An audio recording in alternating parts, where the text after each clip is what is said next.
నువ్వు పాలు వస్తే ఊక్కొని అన్నాడు. నేను పోసి తీరుతానంటే నన్ను కొట్టిండు. పాలెక్కడి, నీకు బర్రె లేదా పాలెక్కడి అని చెప్పి ఆయన పెద్ద మనిషి అడిగింది అధ్యక్ష.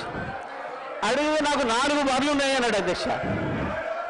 ఈ 4 బర్రెలు ఎక్కడిదా, నీకు ఒకటి కూడా లేకపో, మా ఊరందరం చూస్తుంది 50 మంది ఉన్నాం అందరూ తెలుసు, నీకు బర్రెలు లేవా ఎక్కడిదా అంటే, అధ్యక్ష పోయిన బర్రె దొరికితే, సచ్చింది బతికితే, పోయింది దొరికితే, మా అత్తగారు ఒకటి పెడితే నేను ఒకటి కొంటే నాకు 4 బర్రెలు ఉంటాయి, నాకెందుకు 4 బర్రెలు అన్నాడు. ఇది కూడా అట్లనే ఉంది అధ్యక్ష ఈ గవర్నర్ గారి ప్రసంగము. అంతకు మించి ఒక అక్షరం కూడా తేడా లేదు. ఎక్కడ ఇచ్చారు అధ్యక్ష?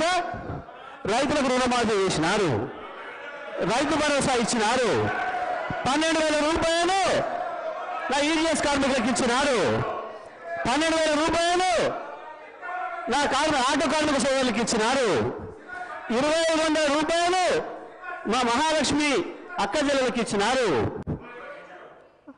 రైతులకు బోనస్ ఇచ్చినారు, తోం బంగారం ఇచ్చినారు. ఏది ఇచ్చిన అధ్యక్ష? నా విద్యార్థి సోదరులకు స్కూటీలు ఇచ్చినారు అధ్యక్ష. 2 లక్షల ఉద్యోగాలు ఇచ్చి సంతోషంగా పెట్టినారు.